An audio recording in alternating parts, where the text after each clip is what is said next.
Hello, everybody, and welcome to ArtShow.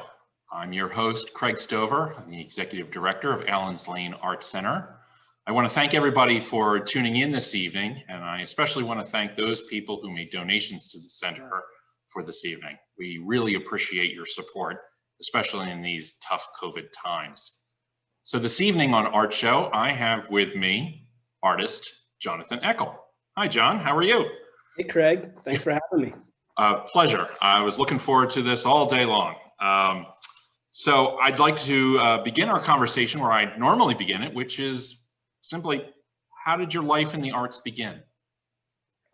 I was a child who liked drawing a lot. I always enjoyed it, and I didn't think I was particularly well at it. I just remember enjoying it a lot and somewhat being encouraged by my peers and family and all to to continue with it. I had two really good teachers in high school that got me to take it sort of more seriously, understand the history of it, kind of where I could find myself, what I could do with it if I was going to do art, and kind of thinking of coming out of high school and deciding, okay, what are the choices? I definitely decided art would be mine. So you went to high school and got excited about art then. Did you continue your education afterwards in the arts? I did. I went to Tyler School of Art here in Philadelphia. Yeah. Great. Temple University. Go Owls. And went to Rome through their program in 2000. I was out there in the year 2000. Came back from that, and then just kind of started getting into my own studio practice very seriously from then on. And so have you always been in Philadelphia since then? Pretty much. Right as I graduated Tyler, I moved out to Colorado for a few years, and then back to Philadelphia since about 2006. The drawl of Philly brought you back, did it?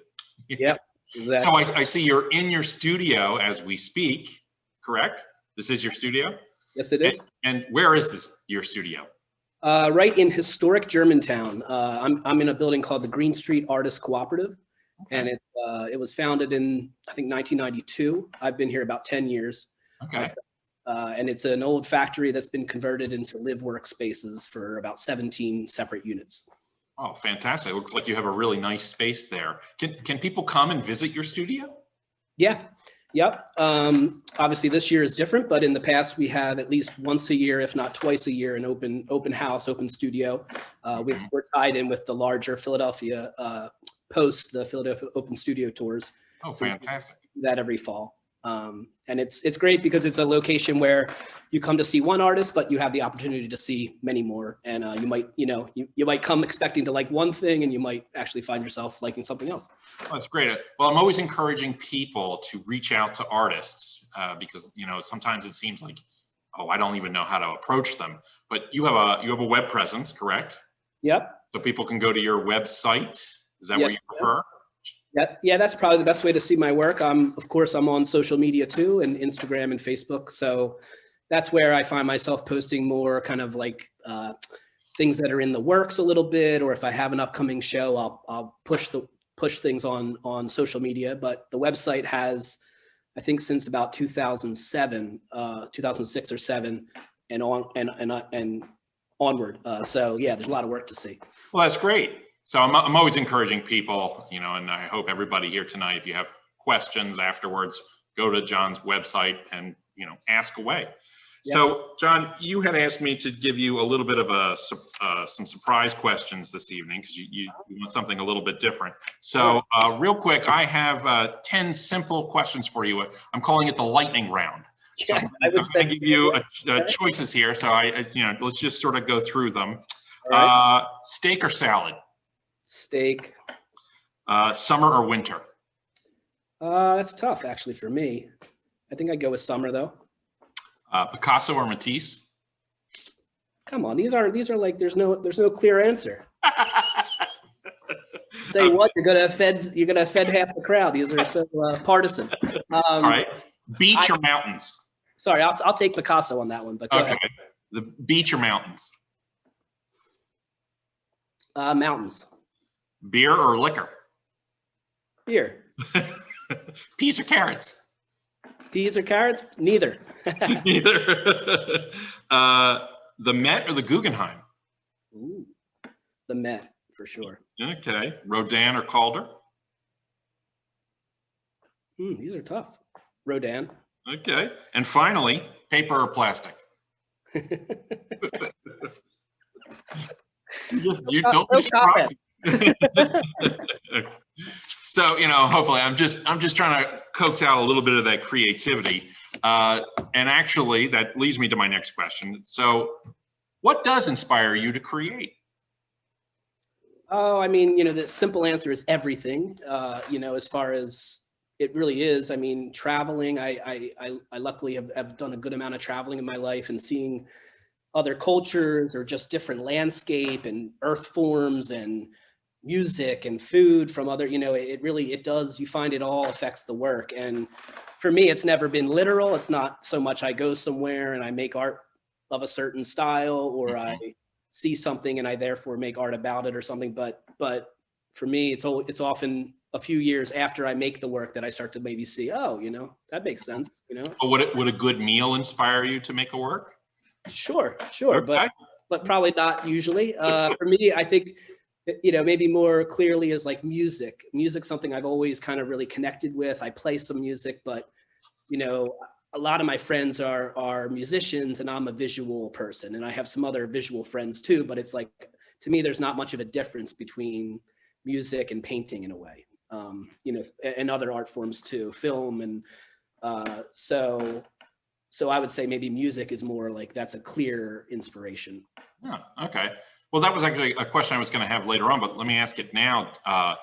Do you explore, aside from, obviously the works that you have behind you, do you explore other mediums aside from, say, painting and drawing?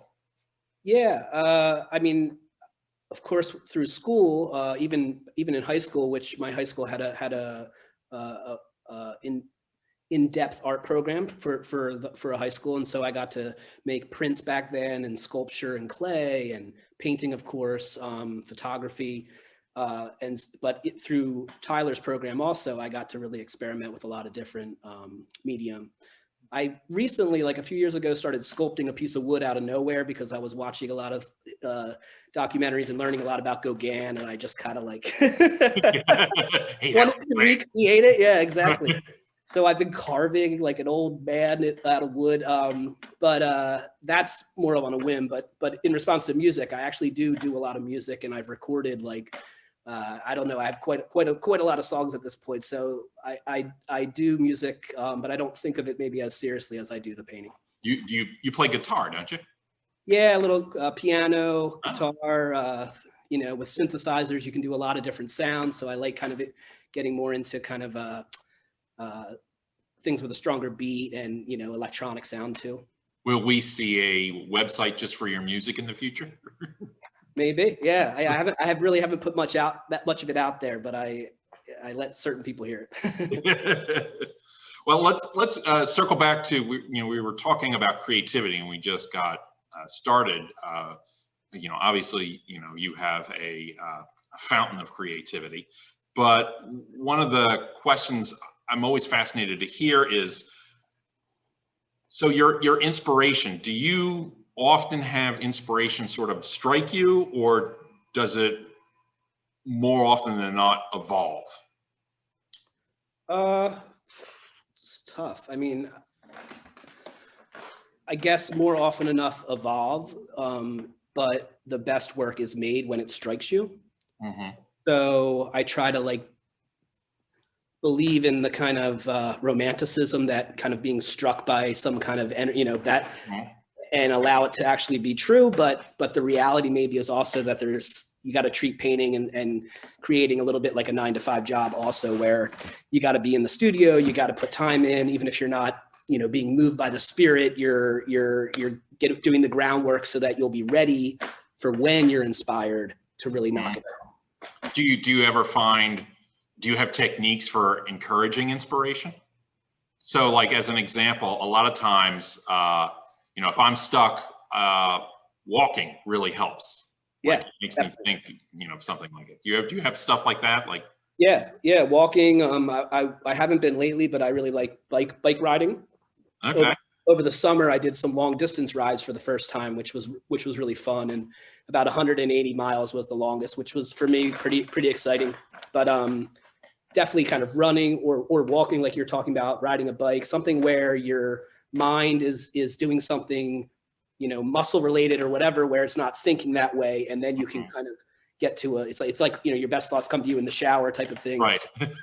So I believe in that definitely. And is that the subconscious, you think, sort of working its way forward? Or for me it is. I mean, I think there's many schools of ways to create, so it's not like there's only a few ways, but for me, I've always really gone with that subconscious and intuitive, that thing where it's like I'm not quite aware actually what's happening, and I just allow things to where I create an atmosphere where I can react and and usually I'm surprised and enjoy the process of that. Other people might start more with like a framework, which I understand too, but I usually don't. Well, I'm curious, do you find that sometimes a work of art that you're working on will inspire the next work of art? Or do you find that you have more of a complete shift from work to work? I guess both are true. I mean, for me, it's very important to shift dramatically after a certain amount of time.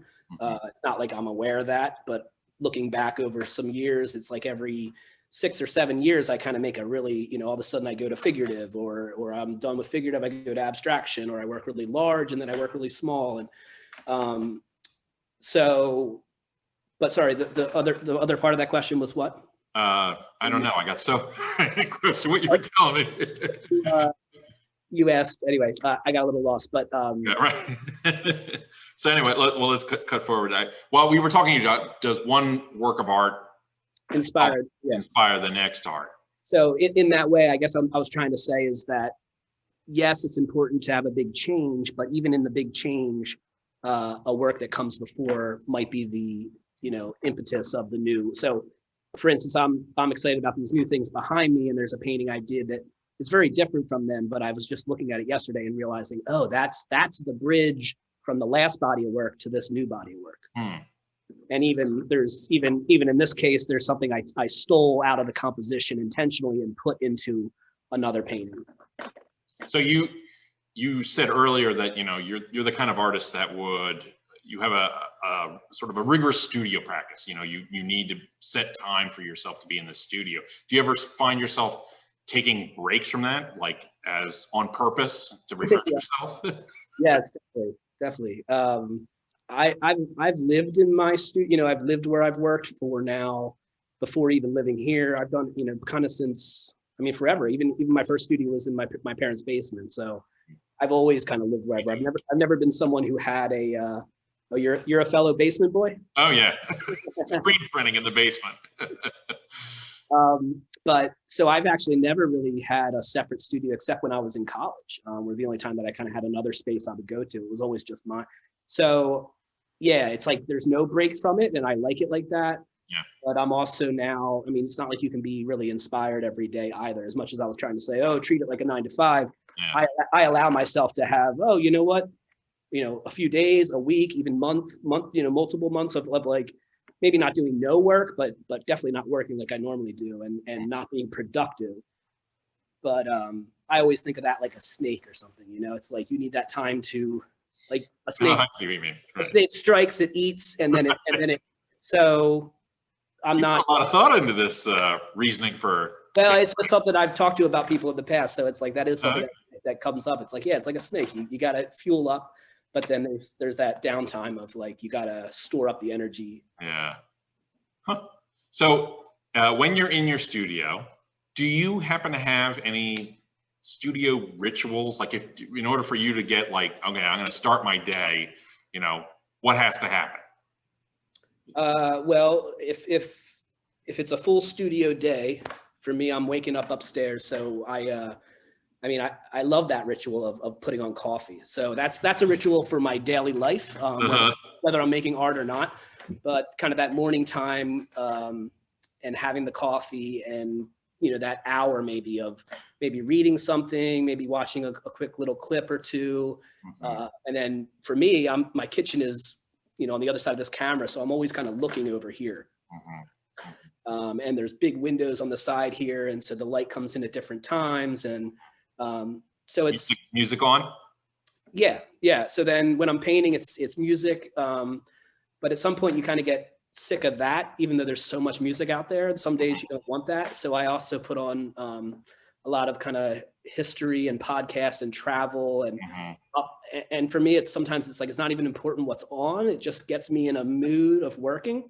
And so I'll watch, Rick Steves' travel guy. I've watched maybe, 10 or more episodes in a day, because it's just, I don't watch it. It's just on. Right. And it gets me in I don't know. It's like a funny thing. And it's like, what am I doing? But it works. So I think it's like taking a walk. It's the same, your mind is so quick. Yeah. It helps slow it down. And most painters say, or most, it's like when you're really painting, you're not thinking, you know what I mean? Like when you're really in that zone, I mean, yes, you're thinking, obviously you're choosing to put orange next to that, but it's not, it's getting into that, like a muscle memory, just, so that's, so whatever gets me there is what I do. So tell me about is there a difference between when you first started making artwork to now? Yeah. I like to think it's gotten better, but I don't know. The process has gotten better, or the work has gotten better? Hopefully both. Exactly. I like to think that the work has gotten better, and the process has just gotten more defined. You know what I mean? Like when you're a younger artist, even up till college, and probably quite a few years after college, like you're not really even aware of what you're totally after, even if you think you are, So, maybe by the age of 30 or something, you start to be like, oh, okay, so this is what I'm doing, or this is who I, so I'm more thoughtful and more aware and more conscious kind of if I'm going to spend time doing something, I'm now more kind of aware of how I want it to present it when it's done, how I want to make a full package rather than maybe one work at a time type of situation. So tell me, as an artist who's in the studio all the time, and you also have a job within the arts, you use art all the time. What would you say is the hardest part about being an artist today? What do you find is your biggest challenge about being an artist? Everything, right? It's the hardest. Right. Well, is it the work that's hardest, or is it? Well, it's hard. It's hard in the studio if you're not someone who maybe takes to being on your own and doing your own thing. Because, I mean, for me, actually, I've grown to really love that. So now I'm actually like loving a solitary lifestyle. But I think in my 20s, I wasn't as comfortable with that. And, if you're someone who needs more interaction, then sometimes being a solo studio painter isn't the way to go, but printmaking and dance and theater are other forms of art where you're not so solo. So it's not, there's, but yeah. How about the business of it? How so? Say, everything that artists are expected to be doing nowadays with social media and website and inventory and cataloging and all that kind of.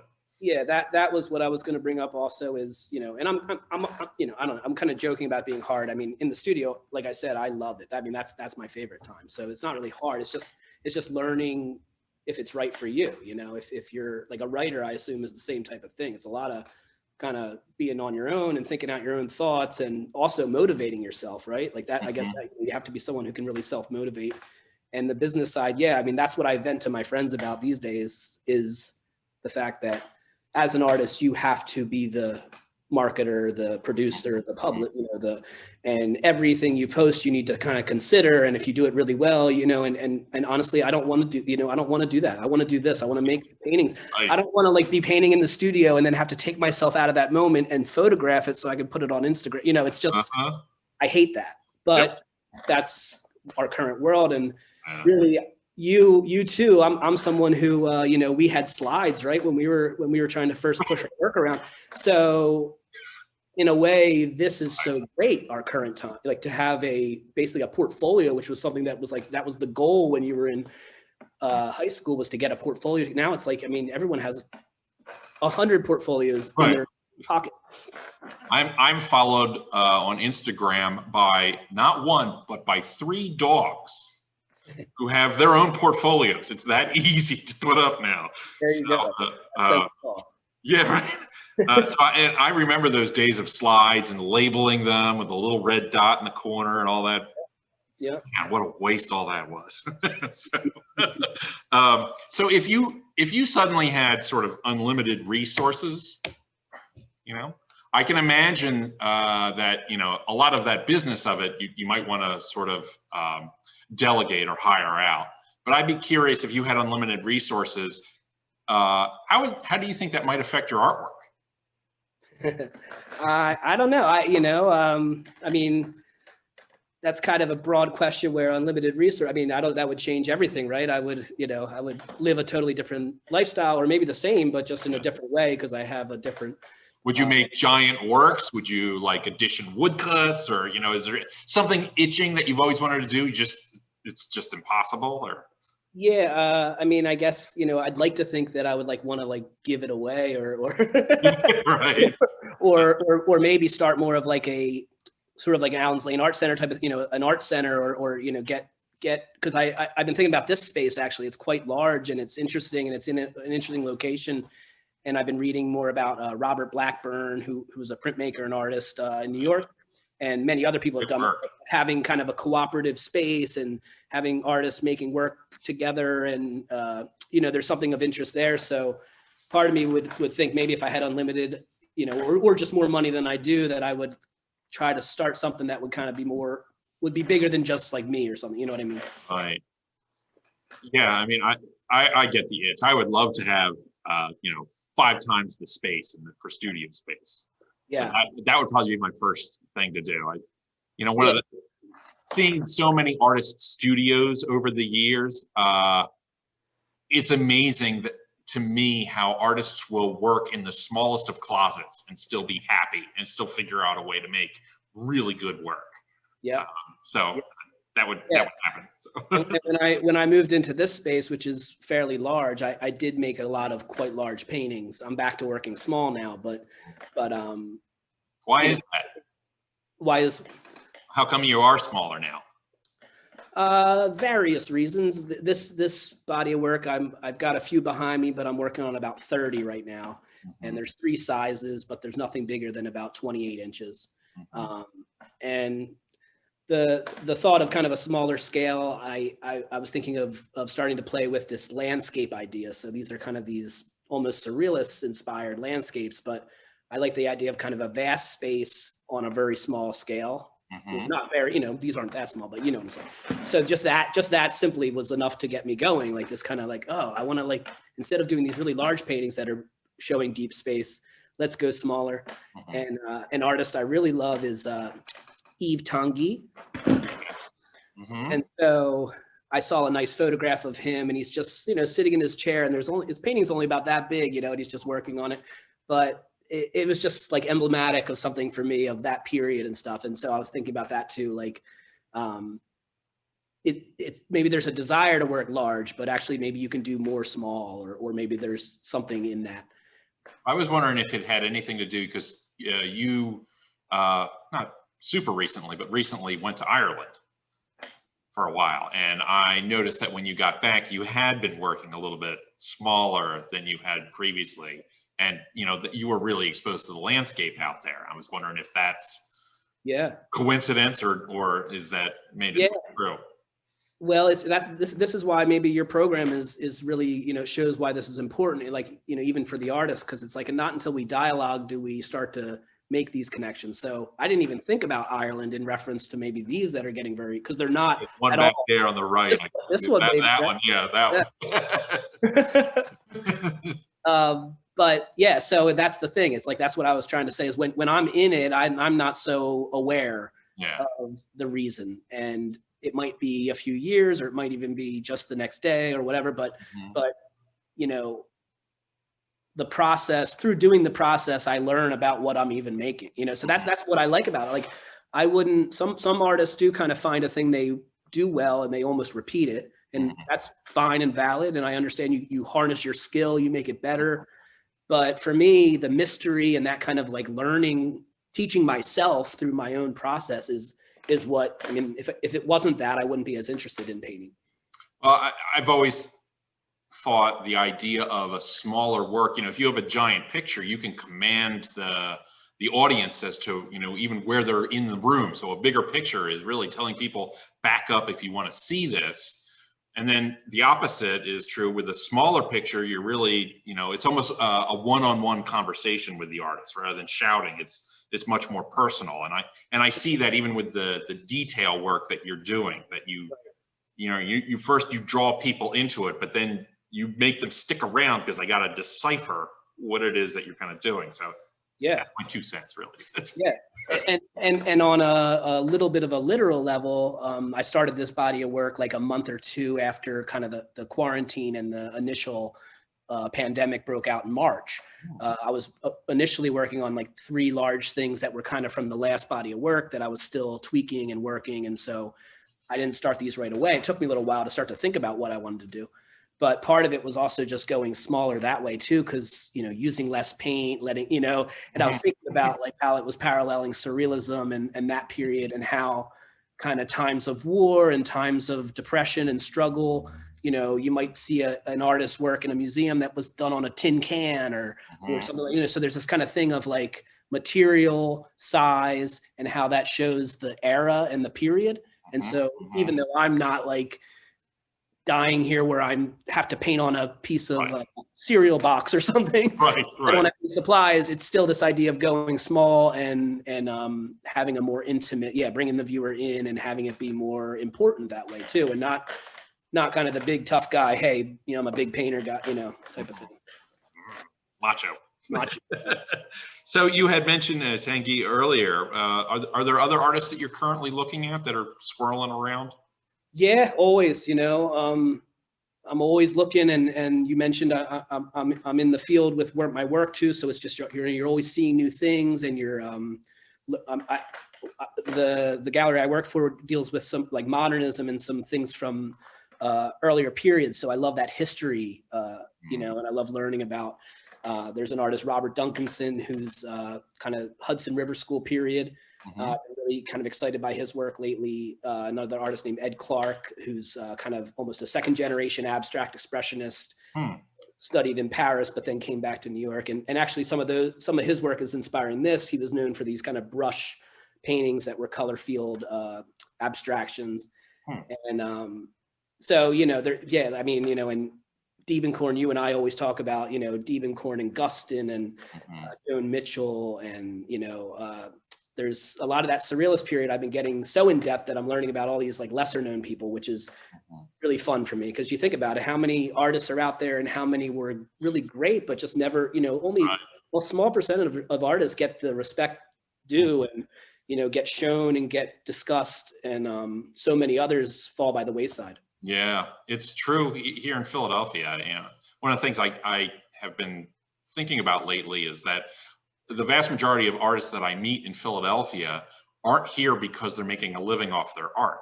They're here and they happen to be artists. And I think the quality of their work is fantastic because it's not driven by sales, right? It's really driven by vision.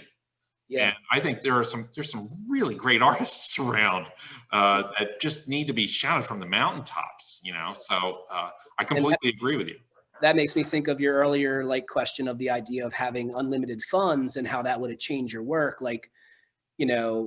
Obviously it would be great to have a breakthrough show and have people dying for your work and have, write-ups in all the major magazines and all. But there is something I have right now that those people that did make it really big don't have. And there is a freedom to kind of this period. And I think, having demand for your work is really exciting, and it would be really motivating, but it might also kind of get you stuck in a style or feeling, the need to make something rather than the desire to make it. So for me, it's I'm making whatever I want right now, and I'm so excited, I'm excited by it and all that. So it's really, there's kind of a freedom right now that maybe drastically changes when if you were to Well, you're not alone. I mean, there's many artists like that. So, Yeah. so speaking of your work and freedom, are the works behind you your most recent works?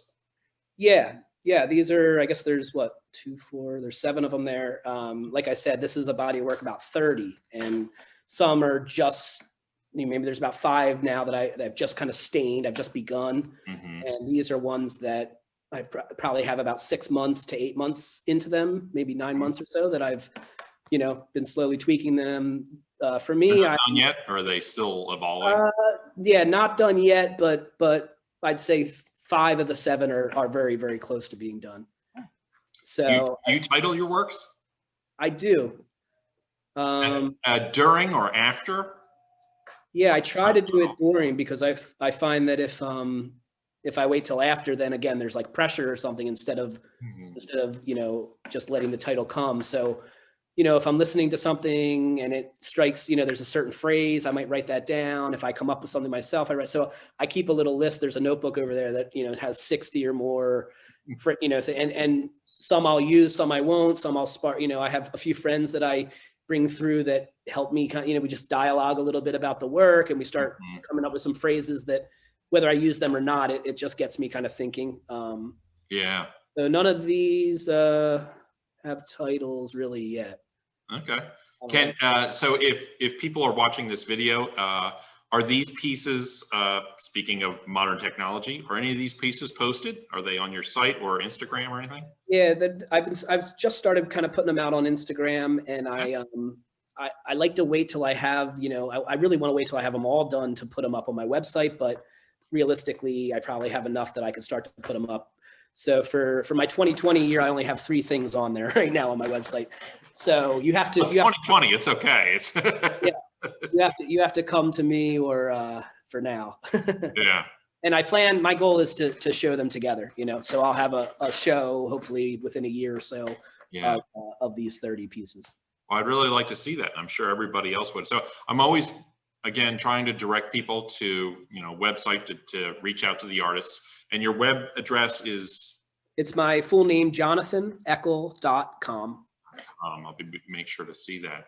So obviously, I could sit here all day and keep asking you questions, but I do want to bring this to a close. I want to thank you, John, very much for talking with me today. I really appreciate it. I want to thank everybody out there who dialed in to see this interview.